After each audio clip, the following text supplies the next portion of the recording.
It was amazing. Every time a goal went in, you were just turning around and celebrating with people you had no idea who they were. I'm like, I'm not Yeah. even American, but this is amazing. Story of that game for me was their number 4, Lopez. He was contacted by the manager on LinkedIn, and he was asked if he wanted to play for Cape Verde, and he ignored. He thought it was spam until 9 months later.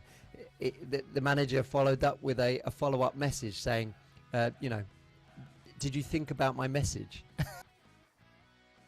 Cliffhanger. Find out next Yeah. time who scored for New Zealand on Random Fandom's World Cup Diary.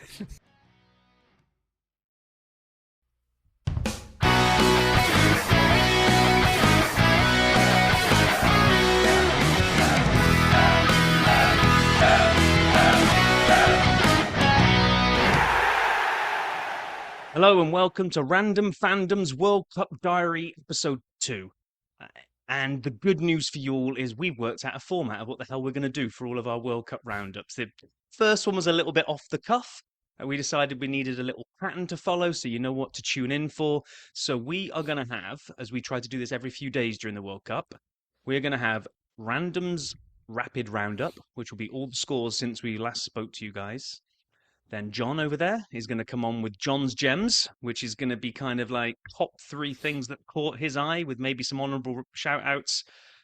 I get the other end. I get Rob's Rubbish. So 3 things that I just think, oh my gosh. Then we'll go into the Fandom Forecast as we start looking ahead, where we will all aboard the hype train as to what's caught our eye on the upcoming fixtures. The Random Radar, where do we see some of the big stories coming from? And then last but not least, being as I gave him some grief for it, but I didn't actually do any of my own, we'll have the Scorecast Forecast, where we will pick scores for all the games coming up and see who's better out of me and John. Sound like a plan, John? It sounds fantastic, doesn't it? I can't believe how many games there have been. It only feels like we recorded a couple of days ago, which we did. But in order to do the random rapid roundup, I'm going to mess that up one time I say it. What do you want to do? Take it day by day. I'll do Thursday, you do Friday, and so on and so forth. Have you got it in front of you? Putting you on the spot. Right, I'm going to go first then. Thursday, we kicked off this World Cup with Mexico 2, South Africa 0, South Korea 2, Czechia 1. Over to you for Friday. We had Canada 1, Bosnia-Herzegovina 1, United States 4, Paraguay 1. I feel like I should do this like the old BBC yeah, that's sports. what I was So here we go. Saturday, June the 13th. Qatar 1, Switzerland 1, Brazil 1, Morocco 1, Haiti 0, Scotland 1. God, you do. Australia 2, Turkey 0, Germany 7. Oh, Curacao. I got that. I looked Curacao 1. Did we get that right last week? I don't. No, I butchered it, which is why I needed to make amends then. That's why I thought he's deliberately giving me Curacao, isn't he?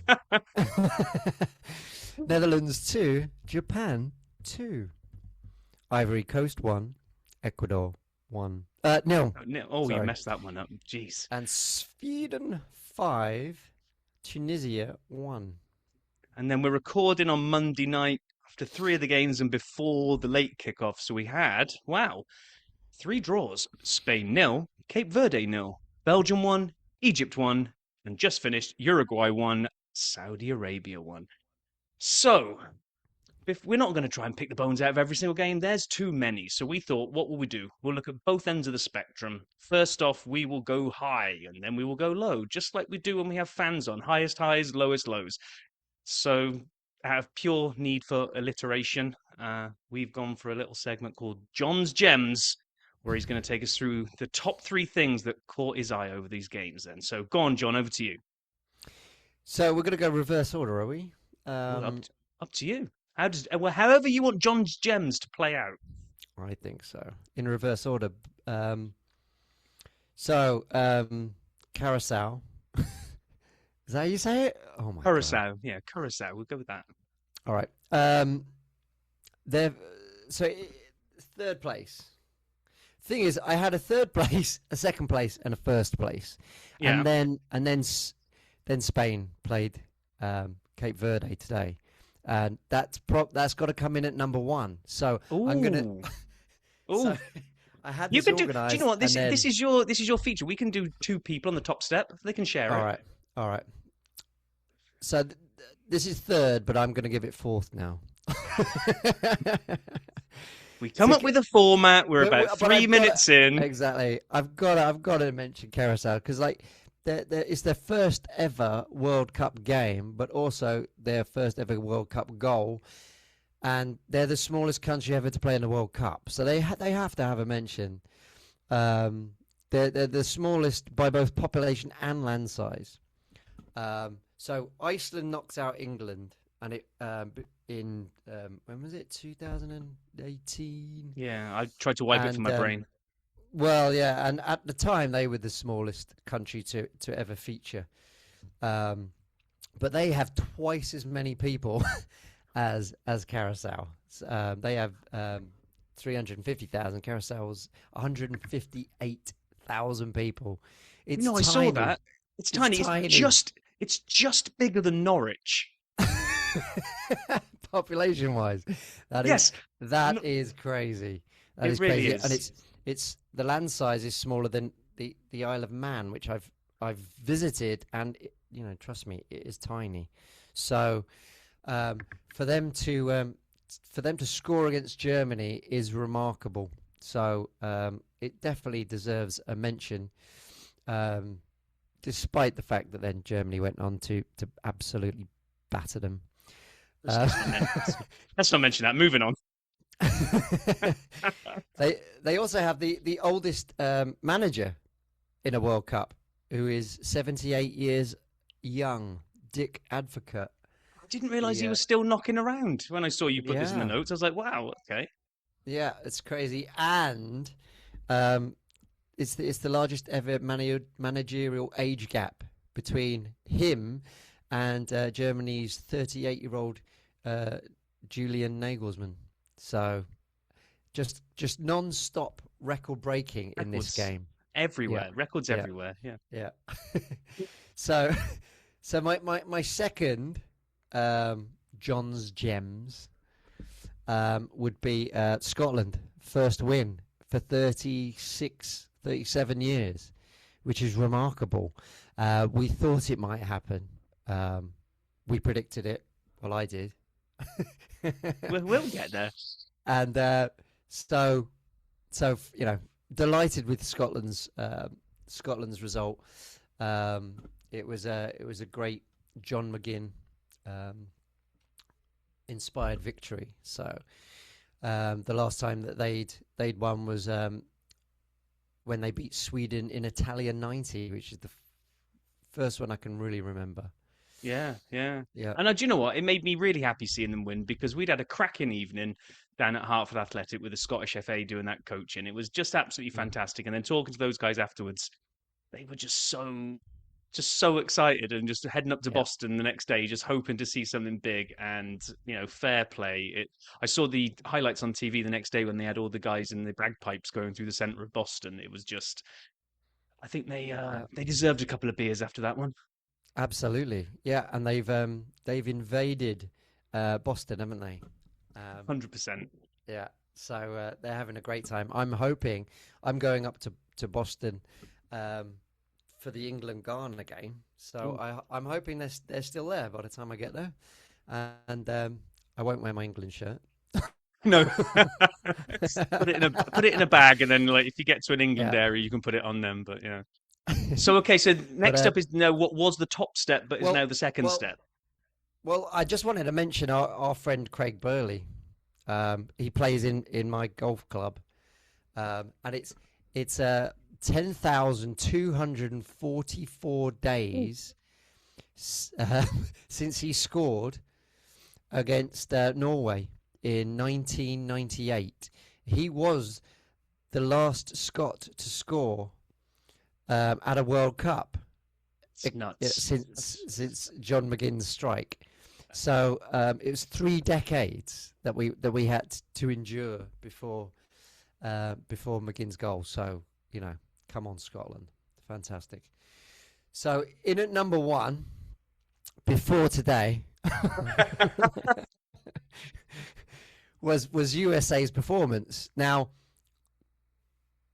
it's it was difficult to say who was one and two between Scotland and USA, but USA being the hosts. And we talked on the pod last time, didn't we, that we absolutely were desperate for the hosts to get a good start. And a good start we got. My God, what an Yes. incredible game! What an I incredible mean, game! we only Canada. I don't. I mean, let's no. Let's not say let us down. Let's go silver lining. All the hosts were unbeaten. So Mexico started with a win. Canada drew, but then after that Scottish coaching thing, we went off into Pratt Street in downtown Hartford to watch this. And I gotta be honest, I'm not sure I've really experienced an atmosphere like that. We were all into Pratt Street, big TV at the end, and I guess it kind of helps that the USA absolutely battered Paraguay because had it not been that result, maybe the atmosphere wouldn't have been as good. But oh, Mm. it was amazing. Every time a goal went in, you were just turning around and celebrating with people you had no idea who they were. I'm like, I'm Yeah, not even American, but this is amazing. it was fantastic, wasn't it? And I was wearing my England shirt, and there were Germany shirts, there were Spanish shirts, It there was were. a Welsh shirt. Yeah. So I think it was Wales did lost. make the World Cup. Come on, Wales. Yeah, so there was a lot of people supporting different teams, but obviously 90% were American jerseys. But the atmosphere was just fantastic, and you're right. The four goals for USA was helping that atmosphere, but it was just the perfect start to the World Cup for America. So that's why it was number one for me, and the football was scintillating, Yes. absolutely superb. Great goals, and we were 30 seconds away from me being absolutely spot on with my prediction of 3-1, ruined at the end by quite a beautiful goal. Yes. Yeah, it Quite a was a beautiful goal nice by outside of the Rio. boot curler from Reina. Yeah, Gio Reyna. Yeah, superb. So delighted. And that was my number one before Cape Verde, who are the third smallest country. We had Nice. yeah, Carousel number one, then Iceland, and then Cape Verde, and the third smallest country. I'm And and I predicted. See, I was saying how good my predictions were, and this one makes me look like an absolute idiot. But I predicted breaking of all records, all World Cup records. I, actually you didn't, and I will let you off because you said you Go asked the on. question. So I went back to the videotape To and prove me wrong. had a listen, and you said will we see Spain Hmm. break Hungary's record? I think it was Hungary that had the 10-1 record. Yeah. So technically you didn't predict 10-0, but if you were I going to try and predict 10-0, then a certain Vozinha, the 40-year-old keeper for Cape Verde, take a bow, son, because that was absolutely fantastic. Yes, you had 10 players in front of you throwing your body on the line for absolutely everything that came into the box, but he was absolutely brilliant. I mean, even if Cape Verde do nothing now, it doesn't matter. They've won the World Cup as far as they're concerned because that I was so happy. I've never willed a team not to score as much as I was in stoppage time. I was mm, like, no, come on, don't let Spain get one now. They're going to go through anyway, but just yeah. let Cape Verde have this moment because it was brilliant. It was a masterclass in defending, wasn't it? It was superb. They you could see them drop. They didn't press at all. They dropped back into a low block constantly, consistently. They started with a 4-4-2, but then And then they instantly dropped back. But they weren't in lines. They were. It was beautifully orchestrated. It was a masterclass in playing. Out of possession. But they took risks as soon as it looked like they were going to win the ball. They took the risk to move forward, and they attacked. They did attack quite well as a team, and they thoroughly deserved that draw. they did. And I have to say, did you the story of that game for me was their number 4 Lopez. He was contacted by the manager on LinkedIn, and he was asked if he wanted to to play for Cape Verde, and he ignored. He thought it was spam until 9 months later. The manager followed up with a follow-up message saying, did you think about my message? It's brilliant. And he blocked their Oh, last shot. So a wow. thoroughly great performance. So yeah, number one in John's gems this week. That's nice. And I'm going to give a little honourable shout out to then another game that has had a similar sort of feel, but not quite that level. Is that the game Uruguay and Saudi just finished 1-1, and the Saudi keeper, he must have just been watching the Cape Verde keeper and said, "Hold my beer, I'm going to do some of that," because they were just battering Saudi for the last 30 minutes. I don't know how Uruguay didn't go on to win it. So, a little honourable mention for the Saudi keeper as well, I think. Right, let's Fantastic. go to the other end of the spectrum and look at Rob's rubbish, which I think probably needs to be set up with this. So, okay, standing on the third step of my turd is Brazil. I was going on and on about how I wanted to look forward to the first Brazil fixture, and I got to be honest, they got so lucky. Uh, Vinny Junior's beautiful goal massively papered over the cracks because Morocco were brilliant and absolutely made Brazil look ordinary. Brazil got out of jail with the point there. I was there thinking Ancelotti's going to bring back the Samba boys. We're going to have some nice creativeness, and they just ran out of ideas so quickly. Yeah, I'm really worried about them actually because they look pretty pants. Well, I don't know if you'd listened to my prediction, Rob. I predicted 1-1 for this game. I know you did. You were spot on. You can so, take that. so I got a lot wrong with especially Canada, but yeah, this one I thought would end 1-1 because Morocco are a bloody good team. They are. No, they are. They are. So But I still expected Brazil to come out on top, and then I thought Morocco will finish second in the group. But Morocco could go and win the other two now, and I know we'll see. yeah. Anyway, in at number two in the pile of rubbish was, despite the fact it was a brilliant game, somehow it only finished 1-0 to Ivory Coast at a very late game. But the finishing in this game was terrible. It was like Awful, was it? we didn't need the goalkeepers on top form in this. The crossbar did most of the work by saving. I think they said it was the most crossbar hits in a World Cup match for since records began or something stupid. But at least the ones that hit the crossbar were close. There were a couple where the cameraman physically had to like pan, and you don't normally need a cameraman to pan to see how far wide a shot has gone, how far over, or completely mishit. It was just like, and again, nothing against these two teams because it was brilliant. It was end to end, blood and thunder. It looked like Ecuador were going to score every time they went forward. Then it looked like Ivory Coast in the second half. And then I was thinking, this is just going to finish 0-0 because nobody can put the ball in the net. And then I think was it Ahmad? Is it United Yep. kid that came on? United. Yeah. Great little finish. Yeah. But Great finish. Yeah, I predicted Ecuador. It could have been anyone could have won it, couldn't they? yeah, Just and yeah. it could have been 4-4, but Yeah. somehow it was 1-0. Now the last one is a proper old man get off my lawn, but look, hydration breaks. I get it. I get that it's a really hot World Cup. All the cynical people saying it's just a way of shoehorning in a couple of minutes break so that TV can put commercials on. And I was like, no, it's really hot. They do need drinks. And then I was struck down by, I think it was a game in Dallas. I think it was Dallas Cowboys, closed stadium, air conditioned, climate controlled environment. It's not hot in there at all. And what do we do at 22 minutes? Hydration break, everyone. And they were like, oh, we got to do it so it's fair to everyone else. I'm like, but there's only two teams playing.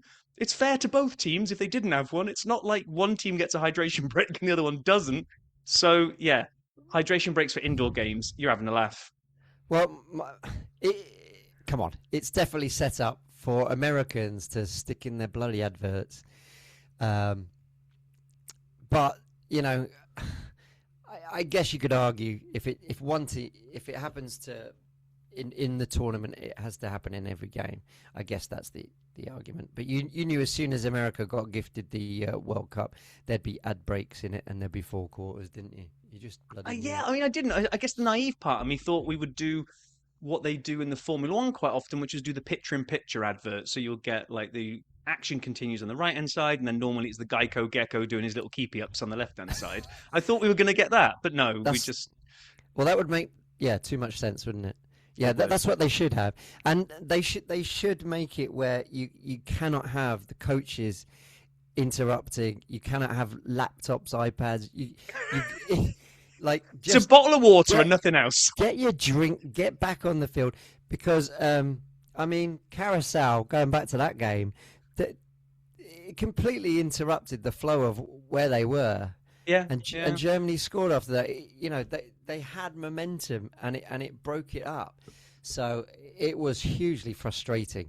You know, there's a reason why it's 45 minutes I know it is. each Oh, half.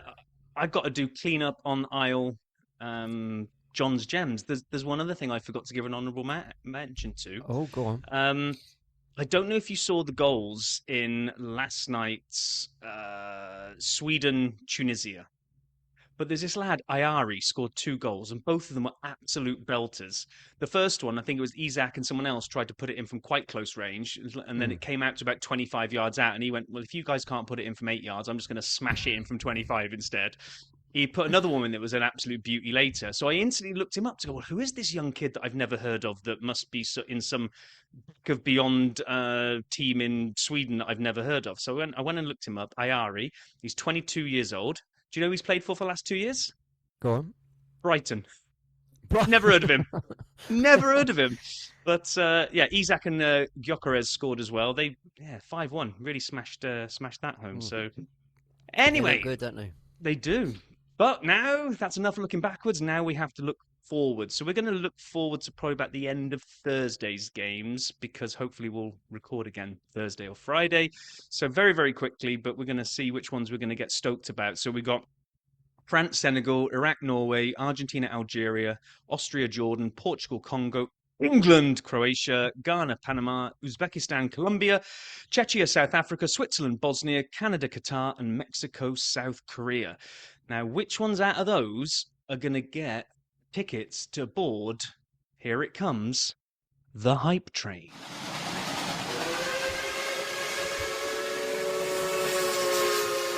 Yes, totally named just so that I could get the sound effect going. Right, so this one, I didn't even ask you to put your opinions forward because I just thought maybe the first two we'd agree on and maybe we debate the third ones, but we can come back to the first one. It has to be England, right? We have to be all aboard the hype train for England's first game, surely, John. I'm up and down, honestly. What? Like I'm like a bloody yo-yo. I'm one one minute I'm like, this is just gonna be awful, and the next minute I'm like, we are gonna win this. It's coming home. I don't know, it depends what minute you catch me on.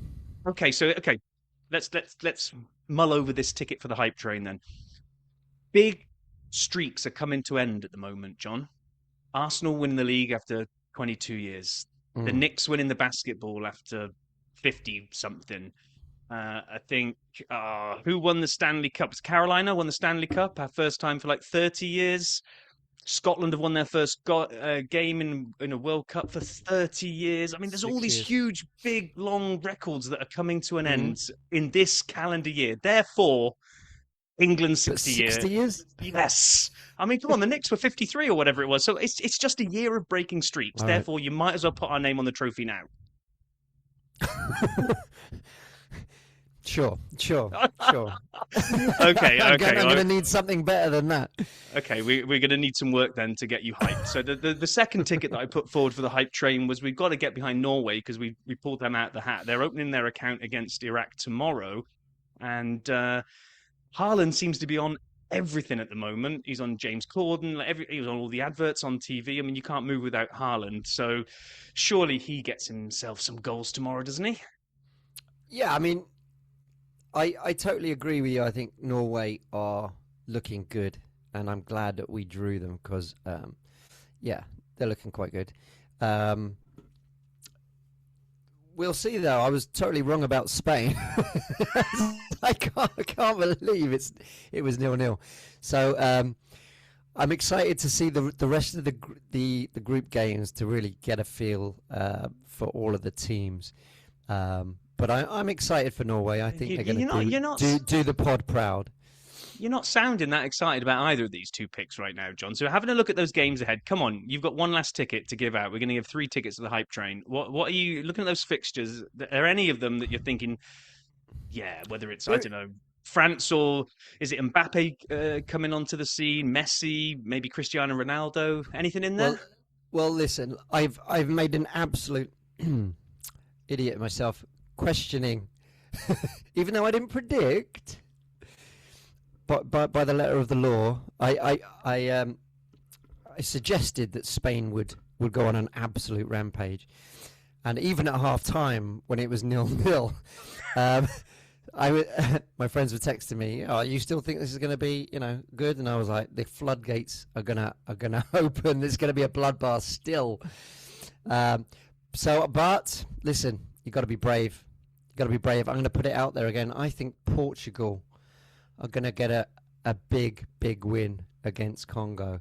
Oh, This okay. could go spectacularly wrong. um, could I pretend that instead of Spain, I meant Germany? Could I? No, No, no, it's too late for that. No, it I is. think Portugal. I think they're gonna do well. They've got a phenomenal team. It is aging. It is their last chance. I fear for them, but I think they're gonna be the best one out of these fixtures. Um, I'm excited to watch France, see what they have, see what they're made of. I think that's going to be an excellent game. It's a repeat fixture of. Do you remember that game where Senegal beat France? Yeah, yeah. They beat him 2-1. So that's a standout fixture, I fear. And England Croatia, of course. I mean, if that goes well for England, maybe I could get on this You can hype get on the train. hype train, can you? Yeah, Okay, whoop, okay. whoop, So, all so we're aboard. just we're just going to stand in the station this week and then see how it goes after the game. Now, I've got to give you your dues, despite the fact that your Spain pick was woeful. You did call out Netherlands Japan as being a barnstormer, and it was an absolute brilliant game. I thought Japan were fantastic. So, hats off to you on that one. So, as we've mentioned a number of times, yes, you actually had the bravery to make some predictions. I didn't realize we were going to start doing predictions, so I didn't copy you. But we've decided to formalize it now, just so that once and for all we can decide who's either the best or maybe the woefully the worst at making predictions. So we've gone through them. So I think we'll just round out. We're coming to the end now. Let's round out looking ahead to these 10 games or whatever it is. So, France, Senegal. We've both gone for the same outcome, but I've gone for 2-0. I don't see the Senegalese breaking the French defence, but you've gone something a little different here. I gone 3-2. Okay. 3-2.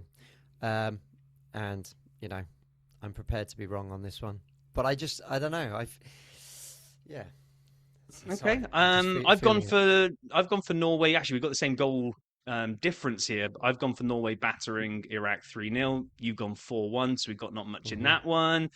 Argentina, Algeria. Again, you think it's going to be closer than me. I've gone 3-1. You've gone 3-2. I skip over, yeah, Austria, Jordan. I've gone 4-0. You've gone 2-0. Here's the one I want to look at. So, yeah, Portugal, Congo. I've gone 4-0. What have you gone for, John? I got 7-0. 7-0. 7-0. 7-0. I got a Ronaldo hat trick in the bag here. That's a big shout. Not even unperturbed from his Spanish disaster. He's No. gone for 7-0 for Portugal. Go big or go Now, home. you've just said you're up and down. So we must have caught you on a moment when you were up when you made the next prediction because England, Croatia, I'm the classic pessimistic fan.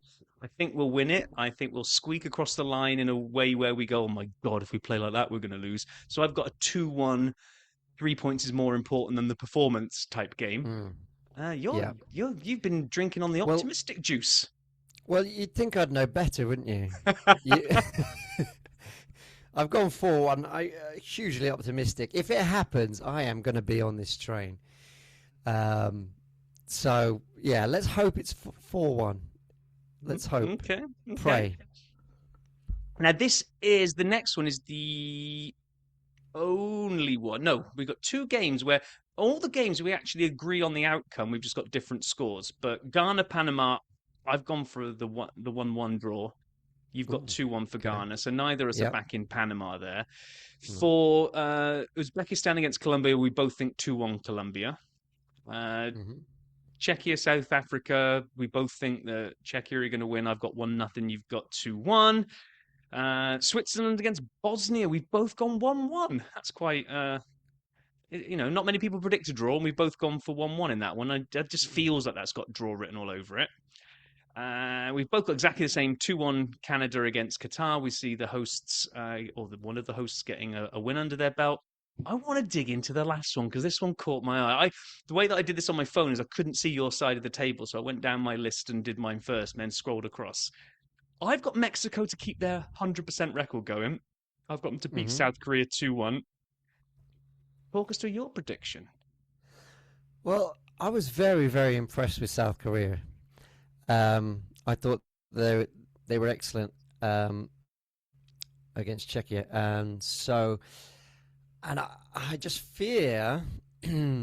I predicted Canada will win, but they really let me down. I thought they were gonna. I thought they were gonna have a barnstormer as well. So they let me down. So I predicted that they're gonna win, but just. But I fear that that could go wrong for Canada, and I also fear that Mexico are just not going to have enough for South Korea. South Korea didn't look great against free kicks and corners against Czechia. Well, So that's where that. I went. That's why I predicted a Mexican win because I'm like Raul Jimenez, like they got a good aerial Mm, threat, so that's why yeah, I've gone for 2-1 for yeah, Mexico. But okay, well, yeah. But I just think that South Korea, they're just they're non-stop. It's like watching a Premier League team. I really, really enjoy watching them. So I'm going to be supporting them actually. Yeah, oof. yeah, yeah. I really Ooh. like them. Yeah.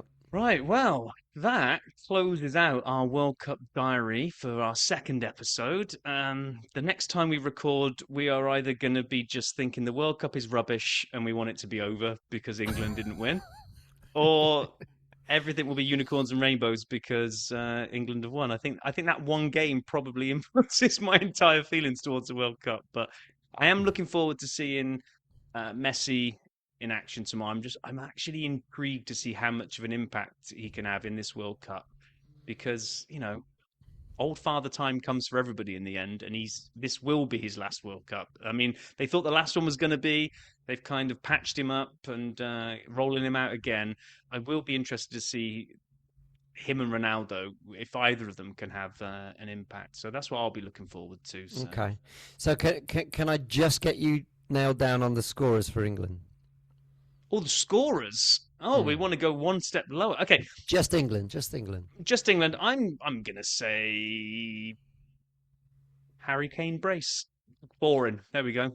Two Okay. two for Kane. What about you for four? How many? Who you got weighing in with One the f- 4 goals? one for Kane, one for Bellingham, one for Rodgers, and one for Gordon.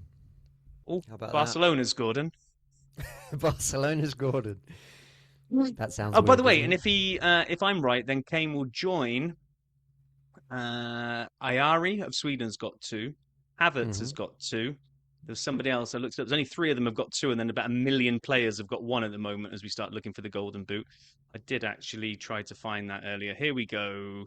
Of course, Balogun, ex-Arsenal player, which I told you on the night he used to play for Arsenal, and then you Oh text me the next yes. day going, "Oh, do you know Balogun used to play for Arsenal?" I thought you were winding me up. I was like, "Yes, we spoke about this last night. I know we were a few beers in, but yes." So those are the front runners for the golden And boot at did the you know? moment. Did you know Gio Reyna played for Nottingham Forest? I don't think I did. No, No. I thought he was off somewhere in Germany, wasn't he? Yeah, Bayern. Bayern. Yeah, I didn't realize he'd come to Forest. Yeah. Well, on that massive revelation, I think we wrap it up and wait for next time, John. So come on, Fantastic. England. Um, New Zealand just scored, by the way.